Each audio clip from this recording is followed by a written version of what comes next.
கோச்செங்க சோழன் திருவானைக்காவலில் திருச்சிக்கு அருகே உள்ளது. அங்கு ஒரு சிவலிங்கத்துக்கு தவ உணர்வுடன் அபிஷேகம் செய்து வந்தது ஒரு யானை. யானை வழிபட்டதால் திருவானைக்கா என பெயர் பெற்றது. அறிவுடைய சிலந்தி மரத்தின் சருகு இறைவன் மேல் உதிராத வண்ணம் தன் வாயினால் பந்தலிட்டது. தவ உணர்வினால் சிலந்தி வாய்ப்பந்தல் இடுவது எச்சல் அனுசிதம் என்று எண்ணி அதனை அழிக்க நினைத்தது. சிலந்தி வாய்ப்பந்தலிட யானை அழிக்க இது தொடர்ந்து நடைபெற்றது. சினமுற்ற சிலந்தி இறைவனுக்கு தானிட்ட திருப்பந்தலை அழித்து தன் சிவப்பணிக்கு இடையூறாக இருக்கும் யானையை கொல்ல எண்ணி சிலந்தி யானையின் துதிக்கைக்குள் நுழைந்து கடித்தது. துன்புற்ற யானை மண்ணிலே பிறண்டது. பூமியில் துதிக்கையால் மோதியது. சிலந்தி விஷத்தால் யானை இறந்தது. யானை மோதியதால் சிலந்தியும் இறந்தது. இறைவன் காட்சி தந்தார், திருவருள் புரிந்தார். யானை சிவபதம் பெற்றது. இறைவனுக்கு சிவப்பந்தல் செய்ய ஆசைப்பட்ட சிலந்திதான் சோழர் குலத்தில் பிறந்து பிற்காலத்திலே மாடக் கோயில்கள் கட்டியது. முதலில் யானையை கொல்ல நினைத்ததால் சிலந்திக்கு பிறப்பு வந்தது. வாய்ப்பந்தலிட்ட மன்னனாக பிறந்து ஆலயம் கட்டும் பேறு கிட்டியது. வாய்ப்பந்தற்கே அரச பதவி என்றால் கோயில் திருப்பணியை பற்றி நாம் சொல்ல வேண்டாம்.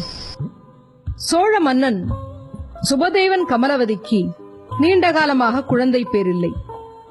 அதற்காக சிதம்பரத்திலே நடராஜ பெருமானை வேண்டி தவம் செய்தார்கள். சிலந்தியை ஒரு நல்ல நாளிலே கமலவதி வயிற்றில் கருவாக ஆக்கினார் இறைவன். பிரசவ வேளை வந்தது.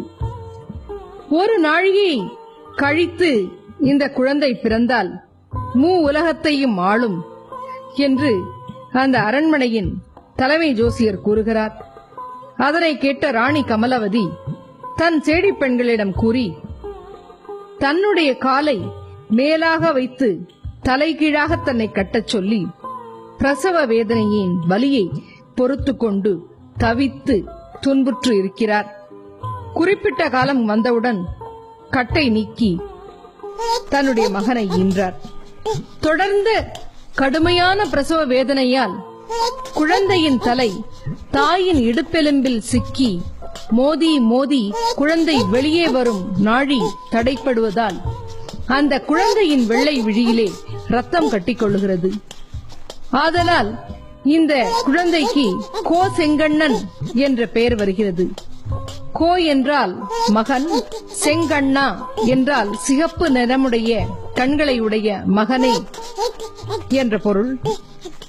தன் உயிர் பிரியும் என்று தெரிந்து கூட தன்னுடைய மகன் சிறக்க வேண்டும் என்று இருக்கும் தாயை நாம் இங்கு காணலாம்.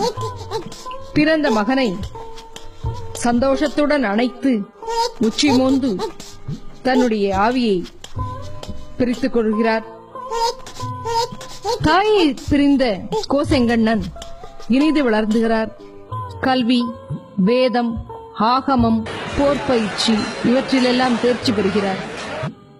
முற்பிறப்பின் உணர்வால் திருவானைக்காவலில் முதலிலே அருள் பெற்ற காரணத்தால் அந்த இறைவனுக்கு மாடக் கோயில்களை கட்டுகிறார். யானைகள் நுழையாதவாறு கருவறையை சிறிய வாயில் வைத்து அமைக்கிறார். சிவாலய திருப்பணிகள், திருவிழாக்கள் பலவற்றை மிகவும் சிறப்புடன் செய்கிறார். கோயில் வழிபாடுகளுக்கு, நித்திய வழிபாட்டுக்கு மானியங்கள் பல கொடுக்கிறார். என்தோள் ஈசர்க்கு எழில் மாடம் 70 செய்து உலகம் கொண்ட திருக்குலத்து வளச்சோழன் சேர்ந்த திருநாரையூர் மணிமாடம் சேர்மீன்களே என்கிறது திருமங்கையாழ்வாரின் பெரிய திருமொழி.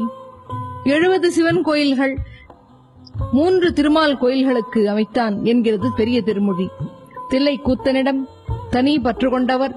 தில்லையிலே அந்தணர்களுக்கு மாளிகையில் பல புதுக்கி தந்தான்.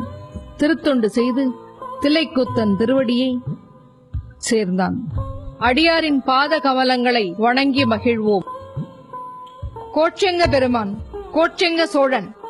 வலமிருந்த இடம் கோச்செங்க சோழன் தாம் அமைத்த திருக்கோயிலை கைதொழுது நிற்றல்.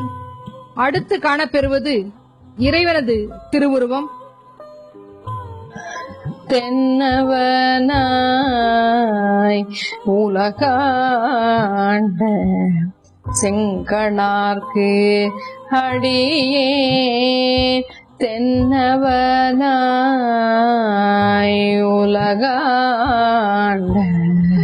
செங்கணார்க்கு அடியேன்